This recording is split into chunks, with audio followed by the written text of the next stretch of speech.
Hello everyone, welcome back to our channel Vanitha sisters. ఈ వీడియోలో smart గా 10 నిమిషాల్లో 365 ఒత్తులు ఎలా చేయాలనేది చూసేద్దాం. ఇక్కడ నేను ఒత్తులు చేయడానికి తీసుకున్న దూది నార్మల్ దూది కాదండి, ఇది జడపత్తి చెట్టు నుంచి తీసుకున్న దూది. ఈ చెట్టుకి దూది జడలుగా కాస్తదంట, అందుకనేసి ఈ పేరు వచ్చింది. మా సైడ్ అయితే ఇలానే పిలుస్తాము. ఒత్తులు చేసేకి ముందుగా ఒత్తులు చేయడం కోసం తీసుకున్న దూదిని ఒక అరగంట నుంచి గంట సేపు ఎండలో పెట్టండి. ఇలా దూది ఎండలో ఎండడం వల్ల ఒత్తులు చేసే టైంలో సులువుగా ఉంటుంది. ఆ తరువాత గింజలు లేకుండా దూదిని ఇలా తీసి పెట్టుకోవాలి. అందులో చిన్న చిన్న నలకలు కూడా ఏమీ లేకుండా శుభ్రంగా తీసుకోవాలండి. ఈ గింజల్ని పడేయకుండా భూమిలో నాటితే మళ్ళీ చెట్లు వస్తాయండి. గింజలు తీసి పెట్టుకున్న దూదిని వీడియోలో చూపిస్తున్నట్టుగా రౌండ్ గా ఈవెన్ గా స్ప్రెడ్ చేసుకోవాలండి. ఇలా చేయడం వల్ల దూది ఈవెన్ గా స్ప్రెడ్ అవుతుందండి. సో ఇలా చేయడం వల్ల ఒత్తులు చేసే టైంలో ఒక్కొక్క ఒత్తి ఎత్తు తగ్గులు లేకుండా ఈవెన్ గా ఈక్వల్ గా వస్తాయండి. ఇక్కడ నేను 12 దూదికాయలు తీసుకొని గింజలన్నీ శుభ్రంగా తీసేసి వీడియోలో చూపిస్తున్నట్టుగా 4 తీసుకొని ఇలా పెద్దవి 3గా ఈక్వల్ గా చేసి పెట్టుకున్నానండి.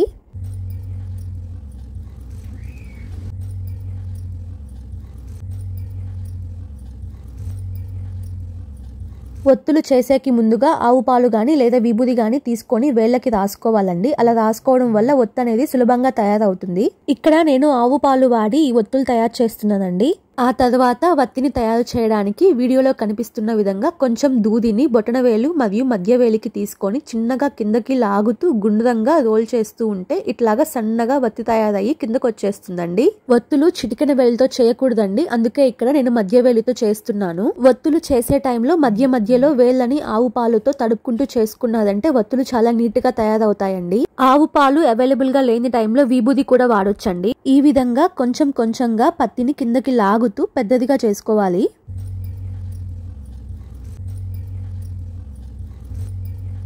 పెద్దదిగా చేసుకున్న ఆ దూదె ఒత్తిని మీకు కావాల్సిన సైజులో ఇలాగ చేతి వేళ్ళకి రౌండ్ గా చుట్టుకోవాలి. కొంచెం పెద్ద సైజు కావాలి అనుకుంటే 3 వేళ్ళకి చుట్టండి, లేదా చిన్న సైజులో కావాలి అనుకుంటే 2 వేళ్ళకి చుట్టుకుంటే సరిపోతుందండి. ఇలాగా చేతి వేళ్ళకి దూదిని చుట్టేటప్పుడు ఎన్ని చుట్లు వస్తున్నాయో లెక్క వేసుకోవాలండి. అలాగా లెక్కేసుకుంటూ మొత్తం చుట్టేశాక వీడియోలో చూపిస్తున్నట్టుగా రెండుగా ఇలాగ తెంపుకోవాలండి. ఇక్కడ కత్తిర వాడకూడదు. కొంచెం చేతితోనే గట్టిగా లాగారు అంటే ఒత్తులు ఇలాగా రెండుగా విడిపోతాయి. ఆ తరువాత వాటిని ఎలా లెక్క వేసుకోవాలి అంటే వేళ్ళకి చుట్టినప్పుడు కంప్లీట్ గా ఒక రౌండ్ పూర్తయిన దాన్ని 2 ఒత్తులుగా లెక్క వేసుకోవాలండి. ఉదాహరణకు మీరు వేళ్ళకి 10 రౌండ్లు వేశారంటే ఆ ఒత్తుల్ని 2గా తెంపుతారు కదా, సో అప్పుడు అవి 20 ఒత్తులు అవుతాయి. ఈ విధంగా మనకి ఎన్ని ఒత్తులు అవసరమో అన్ని ఒత్తులు తెంపుకుంటూ చేసుకోవాలి. ఇంకా సులభంగా చెప్పాలి అంటే 365 ఒత్తుల్ని 3 కట్టలుగా చేసుకోండి. అలాగా 3 కట్టలు చేశారంటే 360 ఒత్తులు తయారవుతాయండి. మిగిలిన 5 ఒత్తుల్ని సపరేట్ గా చేసి అందులో కలుపుకున్నారంటే 365 ఒత్తులు తయారైపోతాయి.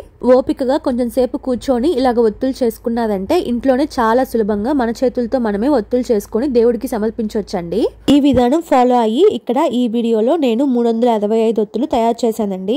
ఒత్తులు చేసే టైంలో ఆవు పాలు వాడితే కొన్ని రోజులకి స్మెల్ వస్తాయి అనేది అంటారు, కానీ అది కేవలం అపోహ మాత్రమే అండి. అయినప్పటికీ ఒత్తులు నిల్వ ఉంచుకోవాలి అనుకున్నప్పుడు విభూతితో తయారు చేసుకున్నారంటే ఎన్ని సంవత్సరాలైనా అలానే ఉంటాయి. ఇక్కడ నేను చేసిన ఒత్తులు కార్తీక మాసంలో ఒక సోమవారం రోజు వెలిగించేశానండి.